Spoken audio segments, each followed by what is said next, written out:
أعوذ بالله من الشيطان الرجيم بسم الله الرحمن الرحيم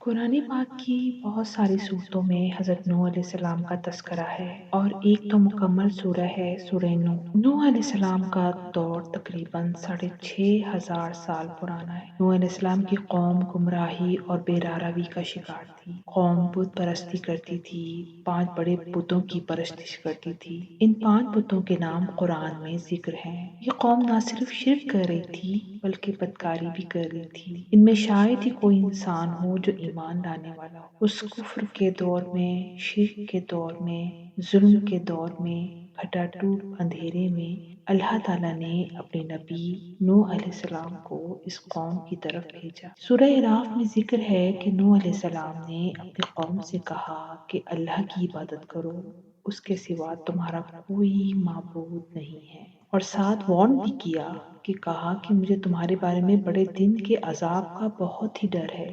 قوم نے جواب دیا، جس کا ذکر قرآن کر رہا ہے کہ نعوذ باللہ، ہم تو تمہیں گمراہی میں مبتلا دیکھتے ہیں۔ یعنی صرف جھٹلا نہیں رہے تھے، الٹا الزام لگا رہے تھے۔ سورہ شعراء کا ترجمہ ہے کہ ان کی قوم نے نوح علیہ السلام سے کہا، اے نوح، اگر تم باز نہ آئے تو سنسار کر دیے جاؤ گے۔ سورہ نوح میں حضرت نوح علیہ السلام کا نوحہ سنیے۔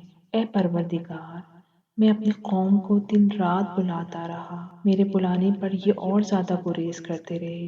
جب میں نے ان کو بلایا کہ توبہ کر لیں تو انہوں نے اپنے کانوں میں انگلیاں ڈال لیں اور مذاق اڑانے لگے۔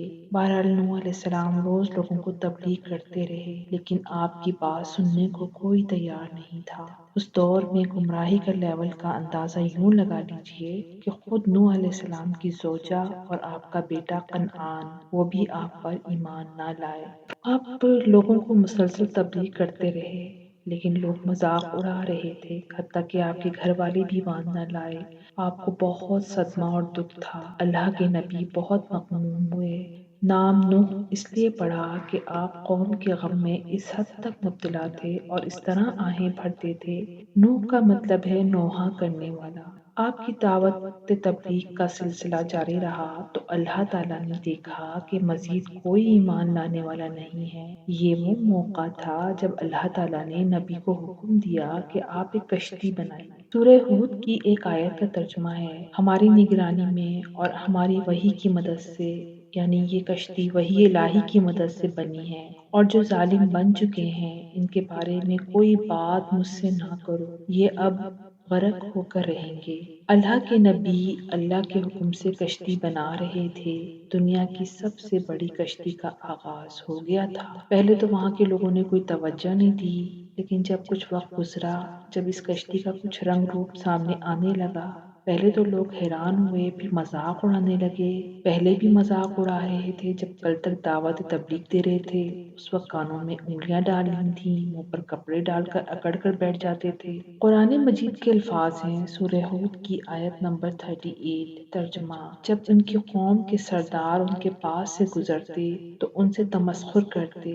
اللہ کے نبی نوح علیہ السلام ان سے کہتے، جس طرح تم ہم سے تمسخر کرتے ہو نا، اسی طرح ایک وقت ہم بھی تم سے تمسخر کریں گے۔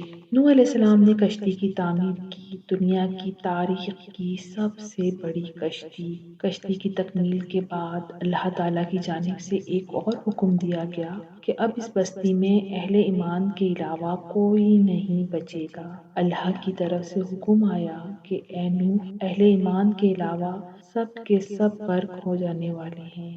آپ ایک کام کیجئے، تمام کے تمام حیوانوں کو بچانے کے لیے، چرند پرند ان کی نسل کو بچانے کے لیے لازم ہے کہ آپ جانوروں کے جوڑوں کو بھی کشتی میں سوار کر لیجئے۔ اور پھر قرآن میں ہے، اے نوح، ہر قسم کے جانداروں میں سے جوڑا جوڑا، یعنی ایک نر اور ایک مادہ لے لیجئے۔ اللہ کے حکم سے اللہ کے رسول حضرت نوح علیہ السلام نے ایک ندا دی۔ اللہ تعالیٰ نے وہ آواز دنیا بھر کے جانداروں کے کانوں میں پہنچا دی۔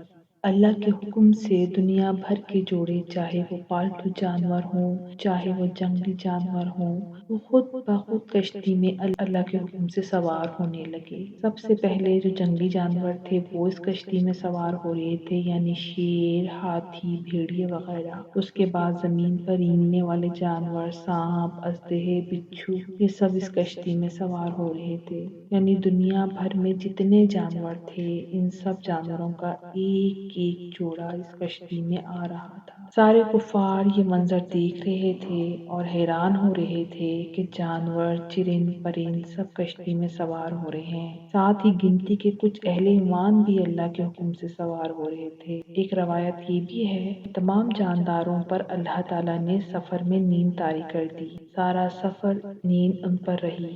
آج کی دنیا میں جتنے انسان، چرند پرند، جانور جو نظر آتے ہیں، ان سب کے آباء و اجداد در حقیقت اسی ایک کشتی کے مسافر تھے۔ یعنی اگر یہ کشتی ان کو نہ بچاتی تو آج روئے زمین پر حیات نظر نہ آتی۔ اس کے بعد آندھی آئی، طوفان آیا، سیلاب آیا، ہر طرف افراتفری ہو گئی، ہر طرف موت، ہر طرف ہو کا عالم، سب غیر محفوظ۔ صرف ایک جائے ایمان کشتی نوح، اور خود حضرت نوح کا اپنا بیٹا بھی محفوظ رہنے والوں میں نہیں تھا، بلکہ ڈوبنے والوں میں سے تھا۔ نام اس کا کنعان تھا۔ آسمان سے صرف پانی نہیں برس رہا تھا، زمین نے بھی اپنے سارے چشمے ابلنا شروع کر دیے تھے، اور یہ سلسلہ طویل عرصے تک جاری رہا۔ قوم غرق ہو گئی۔ جب پانی بلند ہونا شروع ہوا، زمین پر بنائی گئی کشتی نے تیرنا شروع کر دیا۔ اس کشتی کا سفر تو اب شروع ہوا، ان لوگوں کا جو حضرت نوح کی بات پر ایمان لائے۔ تمام مخلوق غرق ہو چکی، حیات تھی تو صرف کشتی نوح۔ 3 منزلہ کشتی تھی، صندوق کی مانند، اوپر سے مکمل طور پہ بند تھی۔ اور کشتی کو تختوں اور میخوں سے بنایا گیا تھا، اور نوح علیہ السلام نے کشتی کے روانہ ہوتے وقت یہ قرآنی دعا پڑھی تھی: اللہ ہی کے نام سے اس کشتی کا چلنا اور اللہ ہی کے نام سے اس کا لنگر انداز ہونا ہے۔ اس کشتی کے روانہ ہونے کے باوجود بارش رکی نہیں، زمین کے چشموں سے پھوٹنے والے فوارے تھمے نہیں۔ روایت کے مطابق یہ سلسلہ مسلسل 40 دنوں تک جاری رہا، اور بعض روایتوں کے مطابق کشتی بغیر رکے 6 مہینے سمندر کے سینے پہ چلتی رہی۔ اچانک اس کشتی کو ایک شدید جھٹکا لگا، اور اب یہ کشتی اپنے طے شدہ مقام کوہ جودی کی چوٹی پر آ کر ٹھہری۔ نوح علیہ السلام نے کھڑکی سے جھانک کر دیکھا تو چوٹی کے علاوہ جہاں کشتی ٹھہری تھی، باقی ہر طرف پانی ہی پانی تھا۔ یہ دیکھنے کے لیے کہ کیا زمین پر کہیں خشکی ہے، نوح علیہ السلام نے ایک کوے کو ہوا میں اڑایا۔ کوا بہت دیر تک خشکی تلاش کرتا رہا،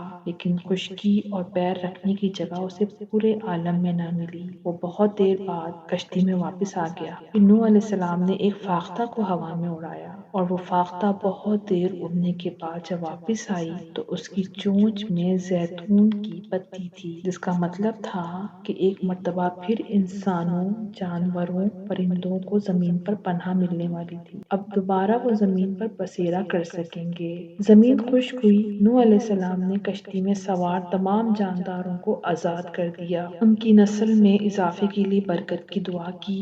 اسی دوران آسمان پر قوس قزح نظر آئی، جو کہ اللہ اور اس کے بندوں کے درمیان عہد تھا۔ اللہ قیامت سے پہلے اس نوع انسانیت کو اس طرح کبھی ختم نہیں کریں گے جیسے طوفان نوح میں کیا تھا۔ انسانوں کو بھی چاہیے کہ وہ زمین کو گناہوں سے ایسے نہ بھر دے جیسے نوح علیہ السلام کی قوم نے بھر دیا تھا۔ ان کو نوح علیہ السلام نے ہمیشہ امن، محبت اور دعوت کا پیغام دیا۔